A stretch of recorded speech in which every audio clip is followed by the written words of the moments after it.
Next question third, reaction between A and B is first order with respect to A and zero order with respect to B. चलिए, तो आपको दे दिया है कि जब आप रेट एक्सप्रेशन लिखोगे तो ए के पावर में 1 आएगा और बी के पावर में 0 आएगा, यानी बी की कॉन्सेंट्रेशन को बढ़ाने या कम करने से कोई फर्क पड़ने वाला नहीं है। इसका मतलब rate will be dependent only on A. इसका मतलब आप इसको भूल सकते हैं। सबसे बढ़िया तरीका, इसको कट कर दीजिए। अब आप देखो क्वेश्चन के हिसाब से ये ब्लैंक है, इधर देखो रेट हो रहा है डबल, फर्स्ट ऑर्डर है तो कॉन्सेंट्रेशन डबल होगी तभी रेट डबल होगा, इसलिए यहां पर कॉन्सेंट्रेशन आ जाएगी 0.2। अब अगले पे आइए, यहां कॉन्सेंट्रेशन हो रही है डबल तो यहां रेट भी होगा डबल क्योंकि फर्स्ट ऑर्डर काइनेटिक्स है।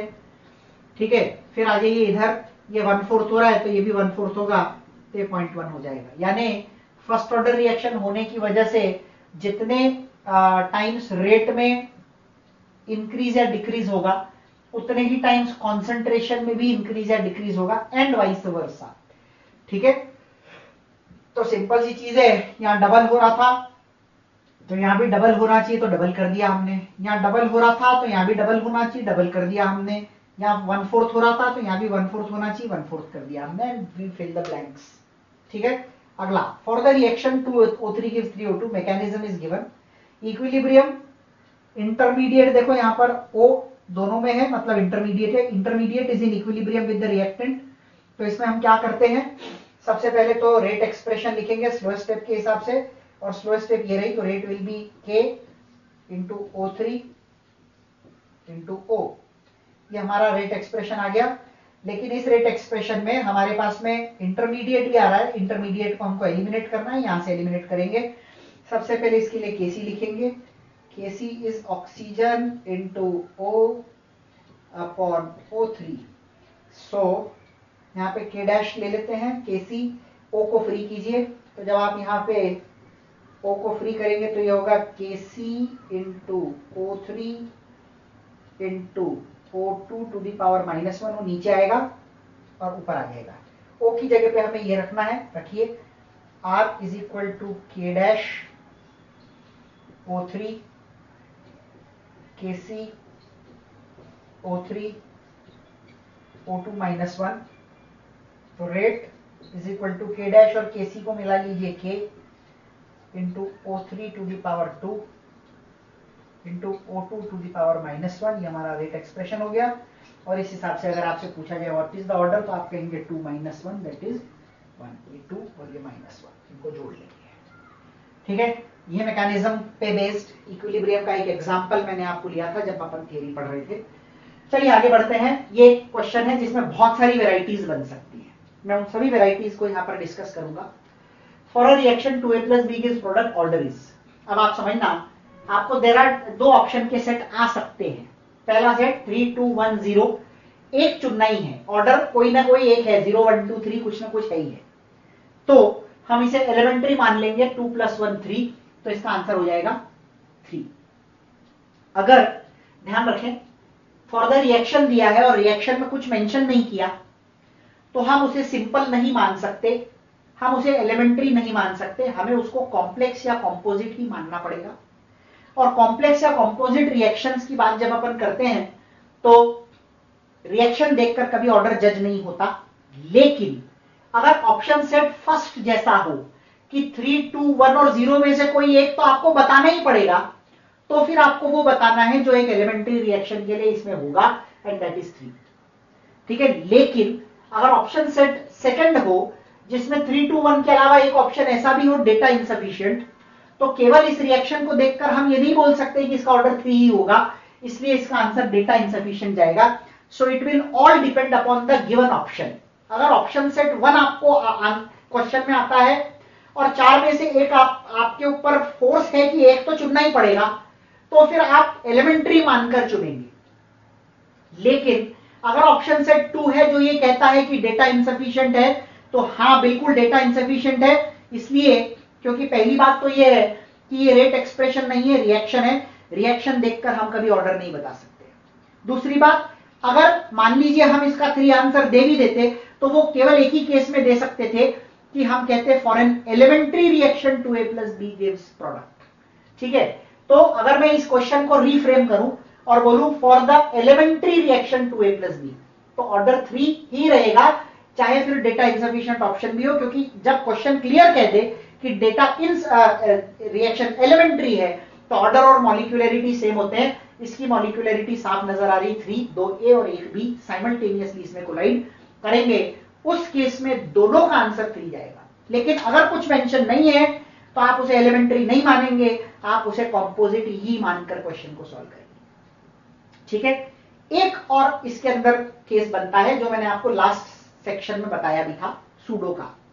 कोई एक रिएक्टेंट या प्रोडक्ट जब एक्सेस में होता है तो जो भी रिएक्टेंट या प्रोडक्ट एक्सेस में होता है उसके रेस्पेक्ट में ऑर्डर को हम 0 मान लेते हैं, क्योंकि वो तो बदल ही नहीं रहा, वो कांस्टेंट है। यही तो हमने किया था सूडो फर्स्ट ऑर्डर में। वाटर जो कि लार्ज एक्सेस में था उसकी कॉन्सेंट्रेशन को कांस्टेंट मानकर हमने उसे वहां से हटा दिया था। That is what we have done. ठीक है, तो अगर मैं आपसे कहूं for the reaction 2a + b gives product if b is taken in excess, तो अगर b एक्सेस में है तो b के रेस्पेक्ट में ये हट जाएगा। For an elementary reaction 2a + b gives product if b is in excess, what is the order? तो आंसर होगा 2। लेकिन इसके लिए एलिमेंट्री रिएक्शन बोलना जरूरी है, क्योंकि कॉम्पोजिट रिएक्शन के लिए मॉलिक्यूलरिटी का कोई सिग्निफिकेंस नहीं होता, इसलिए आप इसको डेटा इनसफिशिएंट आंसर देंगे। तो अगर कोई पर्टिकुलर रिएक्शन में किसी एक रिएक्टेंट या प्रोडक्ट के लिए लिखा हो it is in access, suppose मैं कहूं a इज इन एक्सेस, तो a इज इन एक्सेस तो a को छोड़ दीजिए, केवल b के रेस्पेक्ट में ऑर्डर आएगा, दैट इज 1। तो यहां पे भी 1, यहां पे भी 1। तो इसमें बहुत सारी वैरायटीज क्वेश्चंस की बनती हैं। अब रेट कैसे बदलता है कॉन्सेंट्रेशन से, ये डिपेंड करता है ऑर्डर पे। ऑर्डर के ऊपर ये डिपेंड करता है कि रेट कैसे बदलेगा यदि हम कॉन्सेंट्रेशन में बदलाव करें। तो उसी पे बेस्ड एक क्वेश्चन है। द रेट लॉ एक्सप्रेशन कोई एक रिएक्शन है जिसके लिए आपको रेट लॉ एक्सप्रेशन दे रखा है ये। Find ROR, rate of reaction, if H+ is doubled. देखो बाकी को सबको कांस्टेंट रखे, अगर मैं इसको 2 कर दूं तो 2 स्क्वायर 4, तो ये हो जाएगा 4 टाइम्स, क्योंकि H+ के पावर में 2 है तो 2 के पावर में 2 अगर डबल करोगे, ट्रिपल करने का बोलता तो क्या होता, 3 के पावर में 2 यानी 9 टाइम्स हो जाता। ऑल रिएक्टेंट्स आर ट्रिपल, ये भी 3, ये भी 3, ये भी 3, तो 3 into 3 into 3 square that is 9, 3 into 3 is 9 into 9 is 81। तो यहां पे आपको देखने को मिलेगा रेट हैज बिकम 81 टाइम्स। क्यों 81 टाइम्स? 3 इसकी वजह से, 3 टाइम्स इसकी वजह से, 3 टाइम्स इसकी वजह से, और 3 स्क्वायर यानी कि 9 टाइम्स इसकी वजह से, तो 9 into 9 81 टाइम्स। अगला आता है वॉल्यूम इज डबल्ड। अब समझना, जब हम वॉल्यूम को डबल करते हैं तो सभी जो भी चीजें रिएक्शन रिएक्टेंट मिक्सचर में है उनकी कॉन्सेंट्रेशन आधी हो जाएगी। तो ये हो जाएगा 1/2, ये हो जाएगा 1/2, ये हो जाएगा 1/2 टू द पावर 2, यानी ये हो जाएगा 1/16। ठीक है, अगला आता है pH इज इंक्रीज्ड बाय 1। देखो समझना, आपने आयनिक में पढ़ा pH अगर 1 से बढ़ा दे तो H+ जो है वो 1/10 हो जाएगा। pH बढ़ाने का मतलब क्या होता है? H+ की कॉन्सेंट्रेशन घटाना। pH अगर आपने 1 यूनिट से बढ़ाया तो H+ 10 टू द पावर -1, पहले मान लो H+ की वैल्यू 1 थी तो 1/10 हो गई, यानी 1/10 हो जाएगी। ठीक है, 1 से बढ़ाया तो pH अगर 0 था तो H+ 1 था, pH अगर 1 है तो H+ 10 पावर -1 है, यानी 1/10 हो जाता है। तो 1/10 अगर H+ को कर रहे हैं, बाकी को तो नहीं कर रहे हैं, 1/10 का स्क्वायर यानी pH अगर इंक्रीज करें तो ये 1/100 हो जाएगा, यानी 100 टाइम्स डिक्रीज हो जाएगा। ये 16 टाइम्स डिक्रीज होगा, ये 4 गुना बढ़ेगा, ये 81 टाइम्स बढ़ेगा। ठीक है, अगला क्वेश्चन बिल्कुल इसी पैटर्न का है। मैकेनिज्म दी हुई है जिसमें इक्विलिब्रियम है, आपको रेट एक्सप्रेशन निकालना है, आप निकालिए, आपको प्रैक्टिस करनी है। ये वाला जो पर्टिकुलर मैंने यहां पर लिखा है, this is the answer to this question, but you come to the conclusion कि ये कैसे आया। ठीक है, ये आपको आना चाहिए, and that is what we need to understand. ठीक है, यहां पर हमारा order, molecularity, pseudo molecular reaction वाला सेक्शन खत्म हो जाता है। अब हम इस चैप्टर के सबसे इंपॉर्टेंट पार्ट पे आ रहे हैं, और वो है integrated rate law. Now integrated rate law क्या है?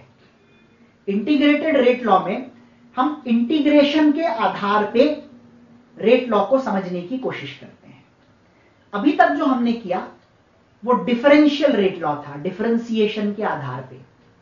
और अब जो हम करने जा रहे हैं वो इंटीग्रेटेड रेट लॉ है, यानी कि इंटीग्रेशन के आधार पे। हम कोई डेरिवेशन नहीं करेंगे, मैं आपको सिर्फ इंपॉर्टेंट फॉर्मूले बताऊंगा। कैसे होता है वो एक आइडिया जरूर दे दूंगा, आपने ये चीज पढ़ी हुई है, एनसीईआरटी में इसका डेरिवेशन है, अगर आप चाहें तो वहां देख सकते हैं, बट उसकी कोई जरूरत नहीं है। नीट में आपको क्वेश्चन पूछा जाता है, फॉर्मूला पता होना चाहिए, सीधे फॉर्मूला यूज कीजिए, क्वेश्चन को सॉल्व कीजिए। चलिए आगे बढ़ते हैं।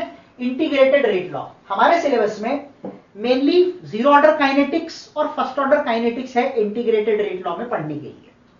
नाउ सबसे पहले हम बात करेंगे जीरो ऑर्डर काइनेटिक्स की। हमने एक रिएक्शन ले लिया, रिएक्टेंट गिव्स प्रोडक्ट, एक सिंपल रिएक्शन है, ठीक है। इसके लिए अगर मुझे रेट एक्सप्रेशन लिखना पड़े तो मैं लिखूंगा minus D R by D T, that is rate, and zero order है तो k into R to the power zero, और R to the power zero हम जानते हैं 1 होता है, ठीक है। dt को उधर ले जाएंगे तो ये हो जाएगा k dt, तो ये हो जाएगा dr is equal to minus k dt। इसको हम इंटीग्रेट करते हैं तो dr इंटीग्रेट होकर हो जाता है r is equal to minus K T plus C. C होता है कांस्टेंट ऑफ इंटीग्रेशन। वहां से हम time t is equal to 0 डालते हैं तो रिएक्टेंट की कॉन्सेंट्रेशन r की जगह r0 हो जाती है और हमें ये बेसिक एक्सप्रेशन मिलता है, ठीक है। और ये एक्सप्रेशन है y is equal to C minus M X के फॉर्म का, जिसके बेसिस पर हमने एक फॉर्मूला लिखा है। देखो ये ग्राफ बनाया है, r रिएक्टेंट की कॉन्सेंट्रेशन और टाइम t के बीच में। y is equal to C minus M X is a straight line having an intercept on y-axis and a negative slope। तो नेक्स्ट स्लोप की वैल्यू नेगेटिव k है। इसको जब आप शफल करते हैं तो k का एक्सप्रेशन कैसे निकाला जाए? जीरो ऑर्डर काइनेटिक्स के लिए k निकालने का तरीका होता है r0 minus r upon t। तो ये चीज अपने को यहां पर ध्यान रखनी है। यहां पर ध्यान रखिएगा r0 जो है it is the initial concentration of the reactant and r is the concentration of reactant at time t, ठीक है। चलिए तो ये तो दोनों फॉर्मूले, ये आपको ग्राफ बनाने में मदद करेगा। कौन सा वाला? ये वाला ग्राफ। ये वाला ग्राफ इस इक्वेशन के बेस पर बना हुआ है।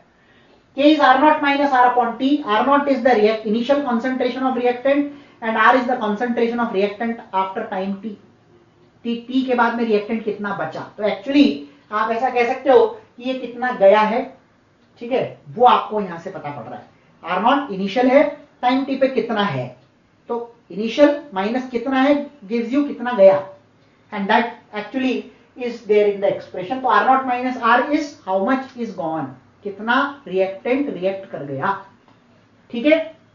चलिए हाफ लाइफ की बात करें। हम सब जानते हैं half life of any chemical reaction is that time, ठीक है, in which the concentration of reactant becomes half of its original value.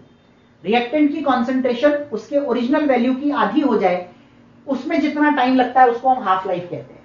तो आप यहां पर हाफ लाइफ की बात कर रहे हैं। अब आप समझो, अगर आपको हाफ लाइफ चाहिए तो टी की जगह टी हाफ रखिए और आर की जगह रखिए r0 बाई 2, क्योंकि ओरिजिनल का आधा होने में जितना टाइम लगेगा। तो T half is r0 minus r0 by 2 और ये नीचे आ जाएगा k, तो ये बन जाएगा r0 बाई 2k। ये half life of a zero order reaction का फॉर्मूला है। इस हिसाब से अगर अपन बात करें तो half life is equal to r0 by 2k। Half life is directly proportional to initial concentration, ठीक है। और डायरेक्ट प्रोपोर्शनलिटी का ग्राफ कैसा होता है? देखो, इनिशियल कॉन्सेंट्रेशन और हाफ लाइफ के बीच में जो रिएक्शन हो रही है, ठीक है, ये हाफ लाइफ और इनिशियल कॉन्सेंट्रेशन के बीच का ग्राफ है। तो बेसिकली यहां पर r0 और हाफ लाइफ के बीच में जो ग्राफ बनता है वो straight line passing through origin ही आएगा ऑब्वियसली, ठीक है। ये y, अगर आप इसको y is equal to M X लेते हो तो y is equal to M X, तो y एक्सिस पे अगर आप हाफ लाइफ यहाँ पे हाफ लाइफ रखोगे, अगर इस इक्वेशन के हिसाब से देखें, ठीक है, या r0 is 2k into T half, तो r0 और x एक्सिस पर आपको रखना पड़ेगा ये, तो उस केस में स्लोप की वैल्यू 2k हो जाएगी। लेकिन अगर आप यहाँ हाफ लाइफ रखते हो, यहाँ r0 रखते हो, तो y is equal to M X, slope will be given by 1 by 2k और r0 हो जाएगा x एक्सिस पर, तो वहां पर 1 बाय 2k आपको स्लोप मिलेगा। ऑफ कोर्स दोनों में बेसिक स्ट्रेट लाइन ही आएगी। और अगला आता है कंप्लीशन टाइम।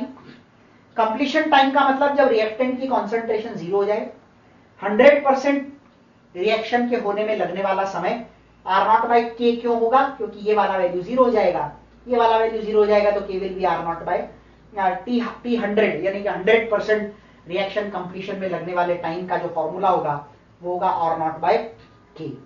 जीरो ऑर्डर के लिए रेट वर्सेस कॉन्सेंट्रेशन, रेट बढ़ेगा ही नहीं कॉन्सेंट्रेशन बढ़ाने पर, इसलिए क्योंकि रेट कॉन्सेंट्रेशन बढ़ाने पर रेट पर कोई फर्क नहीं पड़ेगा। तो ये बेसिकली आपके 3 ग्राफ आपको ये ध्यान रखने हैं। ये जीरो ऑर्डर काइनेटिक्स यहाँ पर खत्म हो जाता है। नेक्स्ट सेक्शन के अंदर हम लोग फर्स्ट ऑर्डर काइनेटिक्स के बारे में बात करेंगे और कुछ रिएक्शंस के बारे में, कुछ एक्सप्रेशंस के बारे में बात करेंगे जो जनरल nth ऑर्डर काइनेटिक्स पर एप्लीकेबल है। ठीक है, इंटीग्रेटेड रेट लॉ का next part first order kinetics.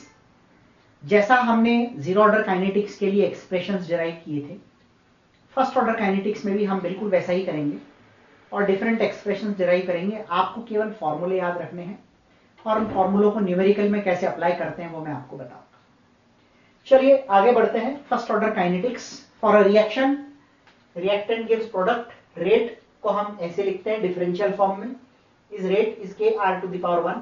Zero order में ये R टू द पावर 0 था, ये गायब हो गया था, अब ये यहाँ गायब नहीं होगा। R को नीचे लाएंगे, minus dr by r is kdt, minus उधर जाएगा माइनस kdt, फिर इसको हम इंटीग्रेट करते हैं। इंटीग्रेट करने के बाद एक कांस्टेंट आता है, t को 0 पुट करते हैं तो उस कांस्टेंट की वैल्यू ln r नॉट आ जाती है। यहां पर ln जो है वो नेचुरल लॉग है। ये equation y is equal to minus M X plus C के फॉर्म में है, y is equal to minus M X plus C के फॉर्म में, जिसका ग्राफ अपन आखिरी में बनाएंगे वो मैं आपको बताऊंगा। इसी इक्वेशन को हम सॉल्व करें तो हमें exponential form of first order kinetics मिलता है। इस इक्वेशन को हम एक्सपोनेंशियल फॉर्म कहते हैं। ठीक है, चलिए यहां पर ln और log के बारे में हम जानते ही हैं कि log ln को log बनाना है तो 2.303 log इज ln, ये होता है। log में हम ऑलरेडी पढ़ चुके हैं ये चीज कि 2.303 log जो होता है बेस 10 इज नेचुरल लॉग।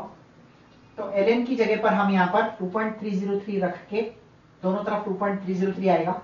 पूरी इक्वेशन को जब अपन 2.303 से डिवाइड करेंगे तो हमें दूसरी इंपॉर्टेंट इक्वेशन मिलेगी, ये भी y is equal to minus M X plus C का फॉर्म ही है। ठीक है, इसको जब अपन शफल करके इक्वेशन को लिखेंगे तो ये हमारा सबसे इंपॉर्टेंट इक्वेशन, सबसे ज्यादा यूज होने वाला, k is equal to 2.303 upon t log r not upon r, where ध्यान रखिएगा R नॉट जो है ये है एट इनिशियल कॉन्सेंट्रेशन और ये है एट टाइम t। ठीक है, so k is equal to 2.303 upon t log a upon a minus x। ये इसी का दूसरा फॉर्म है कि मान लीजिए हमारे पास एक रिएक्शन है a गिव्स b, a से शुरू किया, 0 था, at some time a minus x हो गया, इनिशियल a था, at some time t a minus x हो गया, ये x बन गया। तो इनिशियल को हम रखते हैं R नॉट की जगह, R not corresponds to A and R corresponds to A minus X। यहाँ पर X क्या है? It is the amount of reactant dissociated at time T। A minus X क्या है? It is the amount of reactant left after time T। तो ये expression इसी का दूसरा फॉर्म है, आप मेनली फर्स्ट एक्सप्रेशन का यूज कर सकते हैं।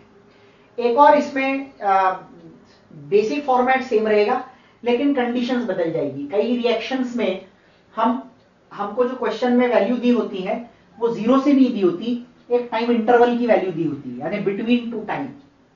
अभी तक अपन ने ये जितने भी एक्सप्रेशन निकाले हैं आर नॉट इनिशियली, यानी कि इनिशियली 0 टाइम पे कितना कॉन्सेंट्रेशन था, यहाँ पर T1 और T2 है, a minus x1 a minus x2 ये इनकी कॉन्सेंट्रेशन है। ठीक है, तो T1 को हम इनिशियल मानेंगे और T2 को फाइनल मानेंगे। a minus x1 upon a minus x2 देखो रख दिया, और इन दोनों के बीच का टाइम T2 माइनस T1 होगा, ये T2 माइनस T1 रख दिया। तो हमारा एक्सप्रेशन बन गया k is equal to 2.303 upon T2 minus T1 log a minus x1 upon a minus x2। ठीक है, इसके अलावा एक बहुत इंपॉर्टेंट कंडीशन पे कई बार क्वेश्चन पूछा जाता है, इस पे एक आध दो क्वेश्चंस मैं आपको करा दूंगा तो आपको आइडिया लग जाएगा कैसे। If the volume of reactant in volumetric analysis और information about angle of rotation और वॉल्यूम ऑफ गैसियस प्रोडक्ट्स, ध्यान रखें अभी तक अपन जो क्वेश्चंस कर रहे थे, अभी तक अपन जो कॉन्सेप्ट पढ़ रहे थे वो रिएक्टेंट के आधार पे था। कई क्वेश्चंस में आपको प्रोडक्ट में गैसियस प्रोडक्ट जो बन रहा है उसका वॉल्यूम बताया जाता है eight the end of first order reaction अगर गिवन हो, तो हमारे पास में जो फॉर्मूला होता है वो हो जाता है 2.303 upon T log v infinity minus v not. Upon v infinity minus vt। Infinity क्या होता है? इंफिनिटी का मतलब एट इनफाइनाइट टाइम, आप ऐसा भी कह सकते हो at the end of the reaction. v infinity मतलब the volume of the gaseous products obtained at the end of the reaction और the volume of the reactants in the volumetric analysis at the end of the reaction. Infinity उसको generally देते हैं। vt जो है at time t है। v naught यहां पर क्या है? Initial volume. जैसे इस केस की बात करें गैसियस प्रोडक्ट्स वाले की, तो इनिशियली तो प्रोडक्ट होते ही नहीं है, तो ज्यादातर केसेस में v नॉट की वैल्यू आपको 0 ही पुट करनी होगी और एंगल ऑफ रोटेशन के लिए केवल v की जगह r हो जाता है, बाकी एक्सप्रेशन जो है एग्जैक्टली सेम है, एक्सप्रेशन में कोई फर्क नहीं है। तो ये फर्स्ट ऑर्डर काइनेटिक्स में यूज होने वाले डिफरेंट फॉर्म्स हैं। सेम एक्सप्रेशन के डिफरेंट फॉर्म्स के बारे में बात करते हैं। जैसे हमने जीरो ऑर्डर काइनेटिक्स में हाफ लाइफ की बात की थी, वैसे हम यहां पर भी हाफ लाइफ की बात करते हैं। रूल वही है, it is that time in which the concentration of reactant becomes half of the original value. Original value का आधा हो जाए उतने टाइम को हम हाफ लाइफ के नाम से जानते हैं। चलिए देखते हैं जरा यहां पर क्या होगा। यहां हाफ लाइफ का मतलब हो जाएगा r की वैल्यू, सेम कॉन्सेप्ट r0/2 हो जाएगा। यहां पर r0/2 रखोगे तो ये log 2 हो जाएगा और log 2 की वैल्यू 0.3010 होती है, इसलिए देखिए मैंने वहां पर t हाफ इज 2.303 into 0.3010 रखा है। ध्यान रखिएगा इसका प्रोडक्ट का वैल्यू जो आता है वो 0.693 आता है, तो हमारा फॉर्मूला हो जाता है t half is equal to 0.693/k। ठीक है, उसी तरह अगर आप नेचुरल लॉग की बात करें तो ये वाले एक्सप्रेशन को अगर आप देखोगे तो ये एक्सप्रेशन ln है, ln, ठीक है, और वो तो 2 हो ही जाएगा, जो यहां पर log 2 लिखा है वो ln2 हो जाएगा बाय k। सो ये भी हाफ लाइफ का एक्सपोनेंशियल फॉर्म, या यूं कहें कि नेचुरल लॉग के फॉर्म में हाफ लाइफ का एक्सप्रेशन है, t हाफ इज ln2/k। अच्छा, यहां पर आप दोनों ही एक्सप्रेशंस में एक बात देख रहे होंगे, हाफ लाइफ के अंदर कहीं पर भी इनिशियल कॉन्सेंट्रेशन नहीं आ रहा। जीरो ऑर्डर का एक्सप्रेशन अगर आपको याद हो तो वहां पर हमने लिखा था हाफ लाइफ इज r0/2k, तो r0 यानी इनिशियल कॉन्सेंट्रेशन आया था, यहां है 0.693/k या ln2/k। सो आप ऐसा कह सकते हैं half life is independent of initial concentration. अब ध्यान देना यहां पर एक ट्रेंड डेवलप होता है। जीरो ऑर्डर में half life was directly proportional to initial concentration. First order में half life is independent of initial concentration. Second order में half life becomes inversely proportional to the initial concentration. Third order में half life becomes inversely proportional to the square of the initial concentration. Inversely proportional to the square. तो ये एक trend है, उसके basis पर यहां पर मैंने एक जनरल फॉर्मूला लिखा है, ये देखिए T half is proportional to R0 to the power 1 minus n, where n is the order of reaction. आप चाहो तो करके देख लो, n की वैल्यू जब आप 0 पुट करते हो तो 1 minus 0 आ जाता है 1। T half is directly proportional to R0, initial concentration से डायरेक्ट प्रोपोर्शनल है। ठीक है, n की वैल्यू 1 रखते हैं तो 1 minus 1 0 हो जाता है, इट बिकम्स इंडिपेंडेंट। 2 रखोगे तो ये इनवर्स में आ जाएगा, तो half life will become inversely proportional to initial concentration second order में। थर्ड ऑर्डर में inversely proportional to the square हो जाएगा एंड सो ऑन चलता जाएगा। ठीक है, यहां पर जीरो ऑर्डर, फर्स्ट ऑर्डर और सेकंड ऑर्डर में हाफ लाइफ का क्या इंपॉर्टेंस है उसके बारे में आपको थोड़ा सा बता देते हैं। क्या फर्क होता है जब आप एक जीरो ऑर्डर, एक फर्स्ट ऑर्डर, एक सेकंड ऑर्डर को सेम कॉन्सेंट्रेशन के साथ शुरू करते हो और उस पर्टिकुलर कॉन्सेंट्रेशन पे तीनों की हाफ लाइफ सेम होने के बाद भी एक पर्टिकुलर रिएक्शन को खत्म करने में कितना टाइम लगता है, वो बेसिकली यहां पर आपको इसमें देखना है। ठीक है, तो बेसिकली यहां पर क्या होता है, जैसे अगर अपन जीरो ऑर्डर की बात करें तो हमने कहा half life is directly proportional to initial concentration. तो अगर इनिशियल कॉन्सेंट्रेशन आधी हो गई तो हाफ लाइफ भी आधी हो जाएगी, इनिशियल कॉन्सेंट्रेशन डबल हो गई तो हाफ लाइफ भी डबल हो जाएगी। अब देखो, जब हमने शुरू किया तो कॉन्सेंट्रेशन 10 थी, अब 5 हो गई, कॉन्सेंट्रेशन आधी हो गई तो हाफ लाइफ भी आधी हो जाएगी, कॉन्सेंट्रेशन फिर आधी हो गई तो हाफ लाइफ फिर आधी हो जाएगी, कॉन्सेंट्रेशन फिर आधी हो गई तो हाफ लाइफ फिर आधी हो जाएगी, और ऐसे चलता जाएगा। अब मैं आपसे कहूं कि 10 से 0.625 आने में, 10 से 0.625 आने में कितना टाइम लगा for a zero order reaction, तो ये सबको जोड़ोगे 35, 37.5, तो हो गया 37.5 मिनट्स। अगर मैं पहले को 20 मिनट्स मानूं तो हो गया। ठीक है, अब आते हैं फर्स्ट ऑर्डर पे। First order is independent of initial concentration, तो इनिशियल कॉन्सेंट्रेशन कुछ भी हो, हर बार हाफ लाइफ 20 ही रहेगी, हर बार आधा होने में 20 मिनट लगेंगे, तो यहां पर आपको टोटल 80 मिनट लग जाएंगे। और अगर अपन यहां पर बात करें सेकंड ऑर्डर की, तो सेकंड ऑर्डर में मैंने आपको बताया अभी आप यहां 2 पुट करोगे तो ये इनवर्स हो जाएगा। तो half life is inversely proportional to initial concentration, यानी इनिशियल कॉन्सेंट्रेशन आधी होगी तो हाफ लाइफ डबल हो जाएगी। इनिशियल कॉन्सेंट्रेशन आधी हो गई, हाफ लाइफ डबल कर दो, फिर आधी हो गई, फिर डबल कर दो, फिर आधी हो गई, फिर डबल कर दो। तो ये कितना हो गया 160 एंड 40 200 280 300। तो 300 मिनट आपको सेकंड ऑर्डर काइनेटिक्स के इक्वेशन के अंदर लगने वाले हैं। ठीक है, तो ये सिंपल सी चीज है। अच्छा 2.5 बचा, ये तो हो गया हाफ लाइफ। 2.5 अगर फर्स्ट ऑर्डर काइनेटिक्स की बात करूं, अच्छा ये जो रिलेशंस मैंने यहां पे लिखे हैं this is for first order only. ये रिलेशन सीधे सीधे आपको ध्यान रखने हैं। 75% के बाद में ये 2.5 10 में से 2.5 गया, इस बीच वाले लाइन को देखना क्योंकि फर्स्ट ऑर्डर यही है, इसमें हाफ लाइफ बदलती नहीं, इसलिए आप डायरेक्ट फॉर्मूला बना सकते हैं। 2.5 बचा यानी 7.5 खत्म हो गया, 7.5 खत्म होने में 2t हाफ लगे। अब आप आइए यहां पर अगर अपन बात करें 8.75 यानी कि अगर मैं आपको कहूं time taken for 87.5% of the reaction to get completed will be 3t halves.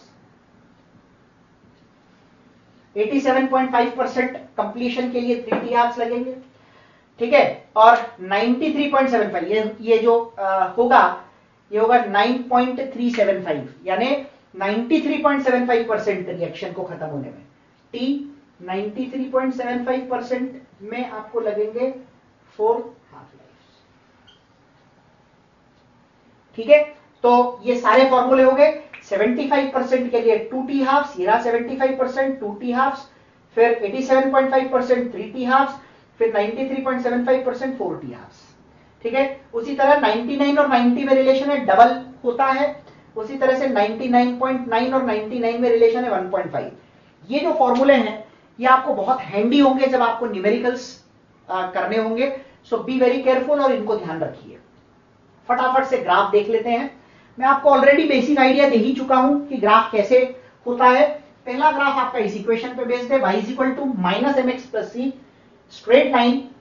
ठीक है, having an intercept on y axis and negative slope. तो स्ट्रेट लाइन ln r और t के बीच में है, ये स्ट्रेट लाइन आ गया, और स्लोप की वैल्यू m से आती है और m जो है वो k को इंडिकेट कर रहा है। तो नेगेटिव स्लोप है तो स्लोप की वैल्यू माइनस k होगी, ध्यान रखिएगा। उसी तरह से जब अपन यहां पर आते हैं तो minus k upon 2.303 will give you the slope. ठीक है, एंड एक्स एक्सिस पे टाइम होगा, तो ये एक्स एक्सिस पे टाइम हो गया और यहां पर लॉग आ रहा है, slope will B minus k by 2.303। Rate और कॉन्सेंट्रेशन का ग्राफ अगर बनाना है तो आप इससे बनाइए। ये इक्वेशन होगी y is equal to mx, so it is a straight line passing through origin। तो ये देखिए straight line passing through origin हो गया। Half life versus initial concentration अगर आप बना रहे हैं तो half life of a first order reaction is independent of initial concentration, तो इसलिए वो एक स्ट्रेट लाइन होगा which will be parallel to x axis. ठीक है, तो यहां पर हमारा इंटीग्रेटेड रेट लॉ का मेन पार्ट जो फर्स्ट ऑर्डर और जीरो ऑर्डर काइनेटिक्स है वो हो गया है। अगले सेशन में मैं थोड़ा बहुत आपको nth ऑर्डर काइनेटिक्स के बारे में बताऊंगा और फिर अपन इस सेक्शन से रिलेटेड न्यूमेरिकल सॉल्व करेंगे। चलिए बच्चों, इंटीग्रेटेड रेट लॉ के अंदर एक लास्ट चीज और nth ऑर्डर रिएक्शन, यानी इन जनरल अगर हमारे पास में 0 और 1 के तो मैं आपको बता चुका हूं, उसके अलावा सेकेंड ऑर्डर थर्ड ऑर्डर का कभी बाई चांस क्वेश्चन आ जाए, वैसे it is very rare. NEET के अंदर हमें या तो 0 ऑर्डर का क्वेश्चन आता है या फर्स्ट ऑर्डर का क्वेश्चन आता है। तो अगर किसी दूसरे ऑर्डर का क्वेश्चन आ जाए तो उसके लिए एक जनरल इक्वेशन डिराइव की जा सकती है। डिराइव हम नहीं करेंगे, जस्ट मैं आपको एक फॉर्मूला बता रहा हूं, you just need to remember that. और इसको देखिए यहां पर integrated rate law for nth order reaction, बस इसमें ही ध्यान रखिएगा कि यहां पर n की वैल्यू 1 नहीं हो सकती, यानी this formula is not applicable to first order kinetics. इसके अलावा सब जगह पर ये एप्लीकेबल है। k is 1 by t into n minus 1, n में n की जगह पर केवल आप ऑर्डर का वैल्यू रखेंगे। 1 by r to the power n minus 1 minus 1 by r not to the power n minus 1। मान लीजिए मुझे सेकेंड ऑर्डर काइनेटिक्स की बात करनी है तो मैं n की जगह पर 2 सब्सटीट्यूट कर दूंगा, 2 minus 1 2 minus 1 2 minus 1, 1 by T 1 by r minus 1 by r not. ये है k का expression for a second order kinetics. ठीक है। इसी तरह से अब आप हाफ लाइफ निकालना चाहते हैं तो r की जगह r0/2 रख दीजिए, तो 2 - 1 अपॉन r0, तो हो जाएगा t half is t1 upon r0 into k। इस तरह से एक्सप्रेशंस आप बहुत आसानी से निकाल सकते हो। क्लियर? ग्राफ भी बिल्कुल उसी पैटर्न पे बनते हैं। ठीक है, जैसे अगर आप हाफ लाइफ और इनिशियल कॉन्सेंट्रेशन के बारे में बात करेंगे तो हाफ लाइफ और इनिशियल कॉन्सेंट्रेशन एक दूसरे से इनवर्सली रिलेटेड है, तो इनवर्स का ग्राफ जो होता है वो रेक्टेंगुलर हाइपरबोला बनता है। इस तरीके से आप जज कर सकते हैं। ये 2-3 कुछ इंपॉर्टेंट पॉइंट्स हैं जो आपको याद रखने हैं। Decomposition of gases on metal surface at low pressure. देखो, सरफेस केमिस्ट्री में आप एक चीज पढ़ते हो कि सरफेस पर होने वाली जो रिएक्शंस होती है वो जीरो ऑर्डर काइनेटिक्स की होती हैं, लेकिन उसमें भी प्रेशर का रोल बहुत इंपॉर्टेंट है। लो प्रेशर का मतलब शुरुआती समय में अगर अपन बात करें तो सरफेस पूरा खाली होता है। उस वक्त अगर आप उसके ऊपर गैस के मॉलिक्यूल्स को डालेंगे, एड्सॉर्ब करवाएंगे, टू बी प्रिसाइज एड्सॉर्ब करवाएंगे, तो उस एड्सॉर्प्शन की वजह से क्योंकि जगह खाली है तो बहुत ज्यादा मॉलिक्यूल्स एड्सॉर्ब होंगे और रिएक्शन का रेट उसी प्रोपोर्शन में बढ़ेगा। लेकिन जब सरफेस पूरी तरह से सैचुरेट हो जाएगा, पूरी तरह से भर जाएगा, उसके बाद में आप गैस के मॉलिक्यूल उस पर डालना भी चाहेंगे तो वो जा नहीं पाएंगे क्योंकि सरफेस पर जगह तो है नहीं। और इसी वजह से हम कहते हैं कि हाई प्रेशर जब हो जाता है तो वो जीरो ऑर्डर काइनेटिक्स को फॉलो करने लग जाता है। इसका सिंपल सा मीनिंग ये है कि सरफेस जब भर जाएगा तो गैस के मॉलिक्यूल को जब आप उसके सरफेस पे डालेंगे तो डालना चाहेंगे तो भी वो नहीं जाएंगे। इसलिए एक बार सरफेस सैचुरेट हो गया, फिर गैस का प्रेशर या कॉन्सेंट्रेशन कितनी भी ज्यादा क्यों ना हो, रिएक्शन के रेट पर कोई फर्क नहीं पड़ना। इसलिए जीरो ऑर्डर काइनेटिक्स। अगर आपको कोई कंडीशन नहीं दी और बोले कि decomposition of gases on metal surface follows which order kinetics, तो इन जनरल हम उसे जीरो ऑर्डर काइनेटिक्स मानते हैं। ठीक है, क्योंकि हम हमेशा शुरुआत के कंडीशन को कंसिडर नहीं करते, हम एक ऐसी कंडीशन को कंसिडर करते हैं जहां पर कंसिडरेबल प्रेशर गैस का है, यानी कि सरफेस सैचुरेट हो चुका है। दूसरा point, all radio active decays follow first order kinetics. Yes, आप ये जानते ही हैं, रेडियो एक्टिविटी में इन्वॉल्व यानी कि रेडियो एक्टिव सब्सटेंसेस का जो डीके होता है वो हमेशा फर्स्ट ऑर्डर काइनेटिक्स को ही फॉलो करता है। Amount left after n half life, ये जो एन आप यहाँ पर फॉर्मूले में देख रहे हैं ये है number of half life, is given by r is equal to r0 into 1/2 to the power n, where r is the concentration of the given radioactive substance या in general कोई भी reactant after n half lives। r0 is the initial concentration, 1/2 to the power n, where n is the number of half lives। तो यहां पर हमारा integrated rate law का section theoretical portion पूरा खत्म हो गया। अब हम यहां पर कुछ न्यूमेरिकल्स देखेंगे, किस तरह से न्यूमेरिकल क्वेश्चन सॉल्व होते हैं। For a zero order reaction, initial concentration is 5 molar and half life is 10 seconds. If initial concentration is 20 molar, find half life. देखो, जीरो ऑर्डर काइनेटिक्स के लिए हम जानते हैं half life is directly proportional to initial concentration. Half life is directly proportional to initial concentration. आप जैसे जैसे initial concentration बढ़ाएंगे, जिस प्रोपोर्शन में बढ़ाएंगे उसी प्रोपोर्शन में हाफ लाइफ भी बढ़ेगा। तो 5 से 20 हो गया, यानी 4 गुना आपने इनिशियल कॉन्सेंट्रेशन बढ़ा दी तो 10 का 40 हो जाएगा। So the new half life will become 40 seconds. ठीक है, यही रूल अपन ने पढ़ा था। हाफ लाइफ का रिलेशन भी हमने पढ़ा था जीरो ऑर्डर काइनेटिक्स में, इट इज डायरेक्टली प्रोपोर्शनल। चलिए, अगले क्वेश्चन को करने का एक लेंथी प्रोसीजर है बाय फॉर्मूला। यहां पर मैं आपको सीधे शॉर्ट ट्रिक से फॉर्मूला ये क्वेश्चन कैसे सॉल्व होता है वो बता रहा हूं। For zero order kinetics, initial concentration 10 molar है, हाफ लाइफ 20 सेकंड है। Calculate the concentration after 37.5 seconds. एक तरीका तो ये है कि जीरो ऑर्डर काइनेटिक्स है R0 minus R upon T, ठीक है, इज इक्वल टू K। सबसे पहले हाफ लाइफ दे रखी है तो T हाफ इज R0/2K, वहां से पहले आप K निकालोगे, फिर K is R0 minus R/T। R0 आपको 10 दे रखा है, माइनस R आपको निकालना है बाय T 37.5। फॉर्मूला लगाकर आप कर सकते हो, लेकिन इसका एक बहुत सिंपल तरीका है। देखो, हम 10 से शुरू कर रहे हैं, हाफ लाइफ 20 है, यानी 20 सेकेंड के बाद में ये 5 हो गया। ठीक है, अब समझना जीरो ऑर्डर काइनेटिक्स है तो कॉन्सेंट्रेशन हाफ होगी तो ये भी हाफ होगा, तो ये हो गया 2.5, 2.5 से ये हो जाएगा 1.25, तो ये हो जाएगा 5। अब देखो यहाँ पर 35 सेकंड्स तो आ गए हैं, अब यहाँ पर जब इसको और हाफ करेंगे तो ये 0.625 हो जाएगा एंड दिस विल बिकम 2.5। तो 20 प्लस 10 30, 35 एंड 37.5 पूरा ऊपर के ये चारों चीजों को जब आप मिला रहे हो तो वही टाइम आ रहा है जो आपको क्वेश्चन में पूछा है। क्वेश्चन पूछ रहा है 37.5 सेकंड्स के बाद कंसंट्रेशन क्या रह गई, तो आंसर इज 0.625।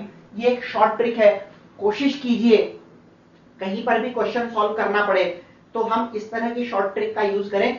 फॉर्मूले से ये क्वेश्चन निश्चित हो सकता है लेकिन that will be very lengthy, तो कोशिश कीजिए कि इसको अपन इस तरीके से सॉल्व करें। ठीक है, अगला अ ड्रॉप ऑफ सॉल्यूशन, ये अच्छा क्वेश्चन है। 0.05 millilitre contains 3 into 10 power minus 6 moles of H plus, K for disappearance of H plus। देखो ये जो H plus का ड्रॉप आपको दे रखा है, ठीक है, इसके डिसअपियर होने की बात हो रही है, यानी कि रिएक्शन खत्म होनी है। सो आप रिएक्शन कंप्लीशन का फॉर्मूला डेफिनेटली लगा सकते हैं, आप रिएक्शन कंप्लीशन का फॉर्मूला डेफिनेटली लगा सकते हैं, लेकिन कौन से काइनेटिक्स, देखो एक चीज मैंने आपको फर्स्ट ऑर्डर काइनेटिक्स में जो है वो पॉइंट वहां पर रह गया, मैं आपको बता दूं। जैसे हमने फर्स्ट ऑर्डर काइनेटिक्स में बात की थी कि फर्स्ट ऑर्डर काइनेटिक्स में कंप्लीशन टाइम का फॉर्मूला होता है R नॉट बाई के, और हाफ लाइफ का होता है R नॉट बाई 2K, यानी जितनी देर में आधा होगा उससे डबल देर में खत्म हो जाएगा, यानी हाफ लाइफ का डबल होता है T 100% इज ट्वाइस T 50%। लेकिन जब आप फर्स्ट ऑर्डर काइनेटिक्स में वही कंडीशन लगाओगे कंप्लीशन के लिए तो you will find that it will take infinite time to get completed. या आप ऐसा भी कह सकते हैं कि फर्स्ट ऑर्डर काइनेटिक्स की रिएक्शंस कभी खत्म नहीं होती। तो सबसे पहले तो हमें ये चेक करना पड़ेगा कि क्या ये फर्स्ट ऑर्डर है, तो कैसे चेक करेंगे, देखो K का यूनिट है मोल पर लीटर पर सेकेंड, यहां से हमें क्लियर हो जाता है कि ये एक जीरो ऑर्डर काइनेटिक्स है, और हमें T कंप्लीशन का फॉर्मूला लगाना पड़ेगा R नॉट बाय 2K, ठीक है ना। तो यहां पर हमें कंप्लीशन तो R नॉट बाई के, हाफ लाइफ नहीं है, R नॉट बाई के लगाना पड़ेगा। सबसे पहले तो हम कॉन्सेंट्रेशन निकालेंगे। H प्लस आयन की कॉन्सेंट्रेशन निकालने के लिए मोल पर लीटर होता है, मोल्स आपको दे रखे हैं 3 into 10 to the power minus 6 divided by millilitre में है, इसको लीटर में बदलना पड़ेगा, 5 into 10 power minus 2 millilitre divided by 1000 करेंगे तो ये यहां आ जाएगा, दिस विल बी 3/5, 3/5 होता है 0.6, ठीक है, ये ऊपर जाएगा तो ये हो जाएगा इंटू ये ऊपर जाकर हो जाएगा 10 to the power 5, ये 10 power minus 6 है तो ये हो गया into 10 to the power minus 1 या 6 into 10 to the power minus 2, ठीक है। अब देखिए आपको T 100% का फॉर्मूला होता है R नॉट बाय के, R नॉट की वैल्यू आपको दे रखी है 6 into 10 to the power minus 2 और K की वैल्यू ये रही 10 to the power 7, सो ये है 6 into 10 to the power minus 9 seconds। This will be the time for completely disappearing the amount of H plus present in that drop 0.05 ml। देखो सबसे पहले मैंने कॉन्सेंट्रेशन निकाली, कॉन्सेंट्रेशन होता है मोल बाय वॉल्यूम इन लीटर, ये वॉल्यूम मिलीलीटर में था तो डिवाइड बाय 1000 करके इसे लीटर में बदला और ये कॉन्सेंट्रेशन आ गई 0.6 into 10 power minus 1 या 6 into 10 power minus 2, ठीक है। 100% कंप्लीशन के लिए हाफ लाइफ 100% कंप्लीशन का फॉर्मूला होता है R नॉट बाय के, सो 6 into 10 power minus 2 by 7 is 6 into 10 power minus 9 seconds. इस तरह से ये क्वेश्चन सॉल्व हो जाएगा। देखो अगले क्वेश्चन के लिए मैंने जगह नहीं छोड़ी क्योंकि ऐसे क्वेश्चन के लिए आपको पेन उठाने की जरूरत नहीं है, ठीक है। क्वेश्चन पढ़ो ध्यान से। For first order reaction R not is 20 molar and it takes 5 seconds for 60% completion, and it takes 5 seconds for 60% completion. If the concentration is 40 seconds, calculate the time for 60% completion। देखो एक simple सी चीज है, half life या 50% completion में first order kinetics में initial concentration से ये independent होता है, यानी इनिशियल कॉन्सेंट्रेशन क्या है इससे फर्क नहीं पड़ता कि फर्स्ट ऑर्डर काइनेटिक्स में 50% खत्म होने में कितना टाइम लगेगा। उसी तरह से 60%, 70%, 10, 20, 30% कितना भी परसेंटेज कंप्लीशन की बात हो, फर्स्ट ऑर्डर काइनेटिक्स की रिएक्शंस को खत्म होने के लिए ये इनिशियल कॉन्सेंट्रेशन से हमेशा इंडिपेंडेंट ही होता है, इस बात का अपने को हमेशा ध्यान रखना है। तो चाहे 20 मोलर से शुरू करो चाहे 40 मोलर से, 60% कंप्लीट करने में 5 सेकंड लगेंगे। ठीक है, अगर परसेंटेज सेम है तो आंसर सेम होगा, परसेंटेज अगर डिफरेंट होगा तो डेफिनेटली आंसर भी डिफरेंट होगा। तो irrespective of the initial concentration, certain percentage of a reaction in first order always gets completed in same time। मैंने जो बोला उसे आप वापस से सुनिए, ये बहुत इंपॉर्टेंट पॉइंट है। आपको इसके लिए कैलकुलेशन करोगे तो भी आंसर अल्टीमेटली वही आएगा, लेकिन आप तब तक 5 मिनट वेस्ट कर चुके होगे, हमारे पास में इतना टाइम नहीं है बेटा। ठीक है, तो ऐसी ट्रिक्स को ध्यान में रखो और क्वेश्चन को फटाफट से सॉल्व करने की कोशिश करो। चलिए आगे बढ़ते हैं। For a first order reaction आपको 80% कंप्लीशन का टाइम दे रखा है 5 सेकंड, तो 5 सेकंड 80% कंप्लीशन का टाइम है। फर्स्ट ऑर्डर रिएक्शन आपको दे रखी है, सबसे पहले यहां से आप के निकाल लेंगे। ठीक है, k is equal to 2.303 upon t, ठीक है ना, लॉग 100 बाय 80% कंप्लीट हो गया तो ये 20 हो जाएगा। इसको सॉल्व मत करो, इसको एज इट इज रखो। अब के की वैल्यू जो होती है वो होती है 2.3 से, फॉर्मूला होता है 2.303 अपॉन, हमें टी निकालना है, सेकंड वाले का डेटा अब मैं डाल रहा हूं यहां पर, लॉग 100 बाय 10। ये 2.303 से 2.303 कैंसिल हो गया, 1/5 log 5 is 1/t log 10, log 10 1 होता है बेटा, तो ये कैंसिल हो जाएगा। तो 5/0.7 t जो है, अगर आप इसको देखोगे तो ये 5/log 5 है, log 5 0.7 होता है, तो t इज 5/0.7 या यूं कहें 50/7, अप्रोक्सीमेटली 7 सेकेंड्स इसका 7 7 का 49 होता है। तो आप एग्जैक्ट भी कैलकुलेशन कर सकते हैं, बट अप्रोक्सीमेटली 7 सेकेंड्स इसका आंसर आएगा। देखो अगले क्वेश्चन के लिए भी मैंने बहुत कम जगह छोड़ी है, ऐसे क्वेश्चन के लिए डायरेक्ट फॉर्मूले मैंने आपको लिखा रखे हैं, इसलिए 99% of the reaction gets completed in, reaction completes in 5 seconds, then how much time will 99.9% reaction take? ठीक है, तो आपको पता है T99.9 is 1.5 times T99 होता है, तो बस 1.5 times 99 में कितना लग रहा है 5 seconds, तो this will take 7.5 seconds। सीधे फॉर्मूले अप्लाई करोगे तो क्वेश्चन को सॉल्व करने में आपको बहुत ज्यादा हेल्प मिलेगी। क्लियर? चलिए अगले क्वेश्चन पे आते हैं। फॉर अ रिएक्शन के इज सेकंड इनवर्स, यानी फर्स्ट ऑर्डर काइनेटिक्स हो गया। कभी कभी आपको क्वेश्चन में कौन सा ऑर्डर है ये बताते नहीं है, लेकिन यूनिट ऑफ के को देखकर हम ये जज कर सकते हैं कि ये कौन से ऑर्डर का रिएक्शन है। ध्यान रखिए के की यूनिट देखनी है, रेट की यूनिट नहीं देखनी। रेट की यूनिट तो हमेशा मोल पर लीटर पर टाइम होगी, ठीक है, लेकिन के की यूनिट अलग अलग रिएक्शंस के लिए अलग अलग होती है, ये मैं आपको बता चुका हूं। फॉर अ रिएक्शन के दे रखा है, calculate the time required to reduce the reactant to from 10 to 2.5। देखो एक सिंपल सी चीज है, 10 to 2.5 का मतलब एक्चुअली होता है 7.5% reaction is completed.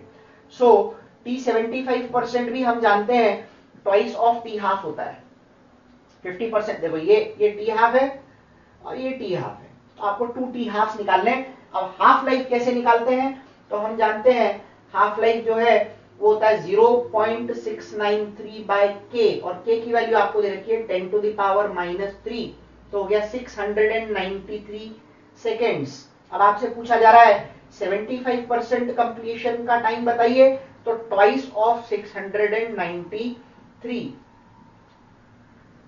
That is 1386 seconds. ठीक है, इस तरह के कुछ क्वेश्चंस और हम यहां पर करेंगे अगले सेशन के अंदर। ठीक है, तो कंटिन्यू करते हैं इसको। अगला क्वेश्चन देखिए, a radioactive substance has a half life of 3 hours after 15 hours. 15 hours के बाद activity of 0.01 is required by the human body. Calculate the initial maximum activity of radioactive substance which can be injected. शुरू में कितना डालें कि eight the and 0.01 रह जाए, शुरू में कितना डालें कि एट द एंड 0.01 रह जाए। तो हम इसको उल्टा है, सीक्वेंस का क्वेश्चन, वन लाइनर क्वेश्चन है, यहां से शुरू करो 0.01, 0.02 से 0.01 होने में हाफ लाइफ 3 घंटे की है, 15 घंटे मतलब 5 हाफ लाइफ हमको लेनी पड़ेगी।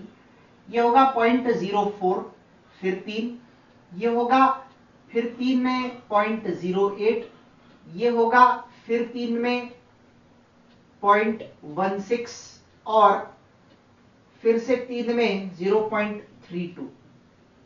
ठीक है, तो 3, 6, 9, 12, 15 15 घंटे के बाद यदि 0.01 चाहिए तो शुरू में कितना होना चाहिए? That's the answer 0.32। आप चाहो तो इसको उस फॉर्मूले से भी कर सकते हो जो बेसिक फॉर्मूला हमने फर्स्ट ऑर्डर काइनेटिक्स का पढ़ा है पहले के, लेकिन वो बहुत लेंथी प्रोसीजर हो जाता है। द बेस्ट थिंग इज आपको आर दिया हुआ है, आर नॉट दिया हुआ, बेस्ट तरीका है सीक्वेंसिंग से क्वेश्चन करो, पीछे आओ कि 3 घंटे अगर हाफ लाइफ और 50 नंबर तो ये 3 का मल्टीपल है, तो आप आराम से सीक्वेंसिंग का यूज कर सकते हो। 3 घंटे पहले 0.02 और 3 घंटे पहले 0.04 एंड सो ऑन। और आपको 15 घंटे पहले कितना लेना पड़ेगा ताकि 15 घंटे के बाद उसकी वैल्यू 0.01 रह जाए, तो उसके लिए आपको इस तरह से क्वेश्चन को सॉल्व करना है। चलिए a/a-x हमारा formula k is equal to 2.303 in order in first order reaction a/a-x after if the concentration of reactant is 0.1 molar calculate the rate of reaction 2.303 upon t। ठीक है, t जो है ये 60 है। अच्छा, इसमें एक चीज ध्यान रखिए, in first order reaction this is 8 after 60 minutes full stop. If concentration of reactant is 0.1 molar, rate of reaction बताना है। 2.303 upon T log a upon a-x होता है, तो ये सीधे सीधे 8 हो गया। ठीक है, अब आपको रेट पूछा है तो रेट का फॉर्मूला होता है k into concentration of reactant. यहां से आप k को निकालेंगे, ये काम आपका है, दिस इज योर असाइनमेंट। इसको क्वेश्चन को सॉल्व कीजिए और देखिए इसका क्या आंसर आता है। k इंटू कॉन्सेंट्रेशन, यहां से जो k निकलेगा इसे यहां सब्सटीट्यूट करेंगे और कॉन्सेंट्रेशन की जगह पर 0.1 मोलर सब्सटीट्यूट कर दीजिए, you will get the value of rate. ठीक है, अगला क्वेश्चन देखो, इन डिकॉम अगेन ये भी सिंगल फॉर्मूला बेस्ड क्वेश्चन है। हालांकि ऐसे क्वेश्चन कम आते हैं, लेकिन एक पैटर्न, एक तरीके का क्वेश्चन मैं आपको बता दूं ताकि आपको समझ में आए। Decomposition of N2O5 volume of oxygen, N2O5 को डिकम्पोज करते हैं तो हम जानते हैं कि NO2 और O2 बनता है, ये रिएक्शन हमने बहुत बार पढ़ी है। ऑक्सीजन जो इवॉल्व हो रहा है, वॉल्यूम ऑफ प्रोडक्ट ऑब्टेन्ड, याद है, उसके लिए मैंने आपको एक फॉर्मूला लिखाया था, K is equal to 2.303 upon T log V infinity upon V infinity minus VT। यहां पर V 0 था जिसको मैं 0 ले चुका हूं ऑलरेडी। ठीक है, अब आपको K चाहिए 2.303 अपॉन T 15 मिनट के बाद। तो फॉर्मूले में मैं वैल्यू सब्सटीट्यूट कर रहा हूं, सॉल्व करना आपका काम है। 2.303 अपॉन T, T की वैल्यू यहां पर 15 मिनट दे रखी है, तो यहां पर लगाइए 15 log infinity at the end volume is 30, so V infinity is 30 upon 30 minus 10। इसको सॉल्व करोगे आप तो आपको K की वैल्यू मिल जाएगी और वही आपसे पूछा है। सिंपली इस फॉर्मूले का एप्लीकेशन है बेसिकली ये क्वेश्चन। ऐसे क्वेश्चन जब भी आए V infinity minus V0 generally 0 ही रहेगा, तो V infinity upon V infinity minus VT, इसको सॉल्व करके क्वेश्चन आपका हो जाएगा। ठीक है, चलिए अगला क्वेश्चन एक्सप्रेशन बेस्ड है। इस तरह के क्वेश्चंस एम्स में बहुत पूछे जाते थे, नेवर नो नीट में आपको इस तरह का क्वेश्चन एक्सप्रेशन बेस्ड पूछने। एक मैं करा रहा हूं, दूसरा आपका होमवर्क है। ठीक है, इसको प्रैक्टिस कीजिए। चलिए, हमारा जो रिएक्शन है वो है 2A gives B plus 3C plus D। Initial pressure is P0 और ये है 0, 0 एंड 0। ठीक है, अब समझना, आपको K का एक्सप्रेशन निकालना है और आपको जो ऑप्शंस इसमें दिए जाते हैं उसमें कहीं पर भी X नहीं होता। मान लीजिए आफ्टर सम टाइम T ये डिसोसिएट हुआ तो P0 में से 2X निकल गया। अब ये जब 2 जाएगा तो ये 1, 3, 1 बनेंगे, तो ये X, 3X और X बनेगा। क्वेश्चन के हिसाब से टोटल प्रेशर मतलब इन सभी का मिलकर, अच्छा सब गैस हो तभी प्रेशर कंसिडर हो सकती है। और क्वेश्चन क्लियरली कह रहा है गैसियस रिएक्शन। थर्मोडायनेमिक्स में हम पढ़ते हैं, जब कभी भी किसी रिएक्शन के सामने लिखा हो गैसियस रिएक्शन मतलब उसके सभी रिएक्टेंट्स और प्रोडक्ट्स गैसेस हैं, तो हमने ये अज्यूम कर लिया कि सब रिएक्टेंट और प्रोडक्ट गैस हैं। चलिए, इन सभी को जब अपन सम करते हैं तो ये वैल्यू P आती है।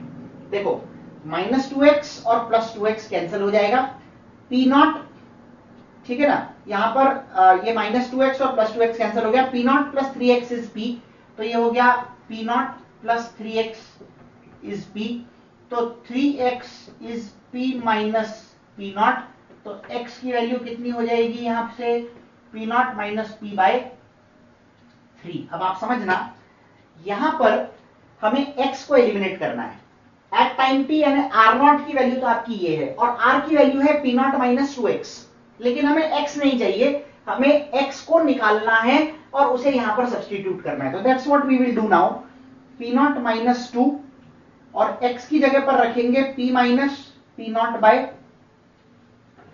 3। ठीक है, तो यहां पर 3 को ले लीजिए एलसीएम।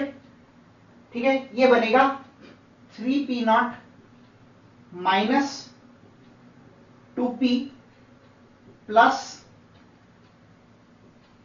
2p नॉट, तो ये हो जाएगा 5p not minus 2p bye 3। बस अब इसको सब्स्टिट्यूट कर दीजिए k के एक्सप्रेशन में, एक्सप्रेशन निकालना है हमें, तो k is equal to 2.303 upon t log r not की जगह पे तो आएगा ये p नॉट अपॉन r की जगह पे आएगा p not minus 2x, 2x की वैल्यू वहां से हमने सब्स्टिट्यूट की तो ये आया 5p not minus 2p bye 3, तो ये आपका एक्सप्रेशन बन गया 3p not upon 5p not minus 2p, 3p not upon 5p not minus 2p।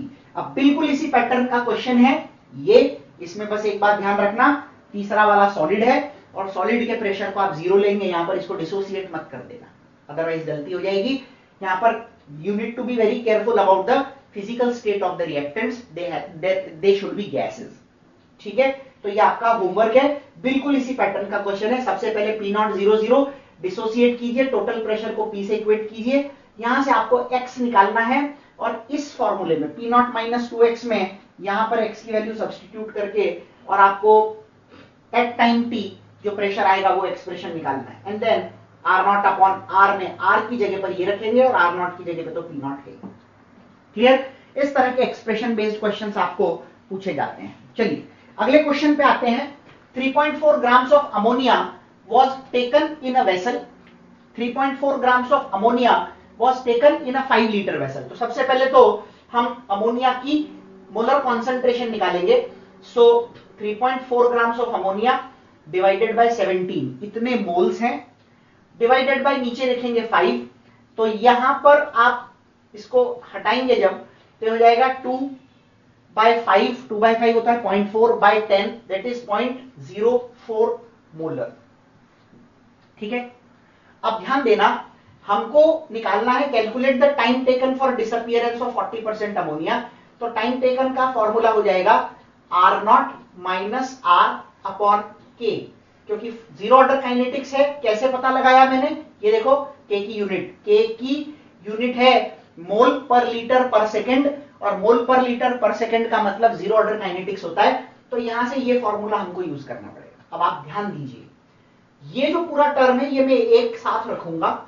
R not initial concentration है, R concentration after time t है, तो R नॉट माइनस R क्या होगा, अमाउंट यूज्ड। 40% अमोनिया को disappear होना है, यानी कि अमोनिया कितना डिकम्पोज हुआ, 40% ऑफ द ओरिजिनल, 0.04 का 40%, तो आपको T निकालना है कितने परसेंट का, 40% का। ऊपर रखोगे 40% of the original ammonia, ammonia का ओरिजिनल वैल्यू है 4 into 10 to the power minus 2.04, इसका 40% यानी 0.4, ये तो हो गया ऊपर R not upon R upon K की वैल्यू है 2 into 10 to the power minus 3, ये पॉइंट हटाओगे यहां पर आ जाएगा 10, 10 to the power minus 3 into 10 is 10 power minus 2, और ये 10 पावर माइनस 2 कैंसिल हो गया। 4 into 4 16 divided by 2, that is 8 seconds, इसका आंसर आएगा। ठीक है, चलिए अगला क्वेश्चन भी बहुत आसान है, बस थोड़ा सा ध्यान रखना है। A graph is plotted between log a minus x and t। log a minus x और t के ग्राफ में स्लोप की वैल्यू दे रखी है माइनस 0.03। अब आप देखो स्लोप की वैल्यू है माइनस 0.03, और स्लोप का एक्सप्रेशन अगर आपको याद हो तो मैंने बोला था माइनस के अपॉन 2.303 होता है। ठीक है, यहां से आपको k मिल जाएगा, k ये माइनस माइनस कैंसिल हो जाएगा, 2.303 इंटू 0.3 होता है 0.693, तो k की वैल्यू होगी 0.0693। Now rate is equal to K into concentration of reactant to the power 1, क्योंकि ये फर्स्ट ऑर्डर है। कैसे पता लगा? लॉग का ग्राफ केवल एक ही केस में आता है, फर्स्ट ऑर्डर काइनेटिक्स में। यहां पर के की वैल्यू जो है वो है 0.0693 और कॉन्सेंट्रेशन की वैल्यू देखिए यहां पर 2 मोलर दे रखी है, इसको सब्स्टिट्यूट कीजिए 6, 18, 1, 12, 13, तो इसका आंसर हो जाएगा 0.1386। स्लोप की वैल्यू से इक्वेट कर दिया और इक्वेट करने के बाद में वहां से के निकाल लिया और फिर rate is equal to K into concentration के फॉर्मूले में उसको सब्स्टिट्यूट कर दिया। क्लियर? इस तरीके से इस क्वेश्चन को सॉल्व करना है। चलिए, इसी तरह का एक क्वेश्चन है, ये आपका होमवर्क रहेगा।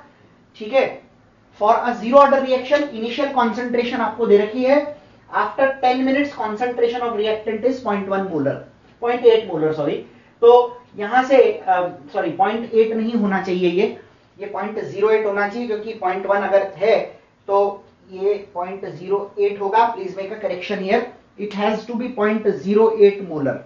ठीक है, तो कॉन्सेंट्रेशन अगर 0.1 से 0.08 हो रही है तो हाफ लाइफ क्या होगा? After 10 minutes concentration of reactant is 0.08 molar.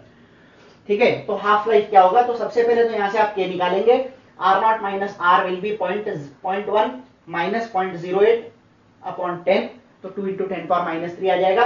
फिर हाफ लाइफ चाहिए तो R0 बाई 2K आपको लगाना पड़ेगा, 0.1 बाई 2 इंटू के की वैल्यू।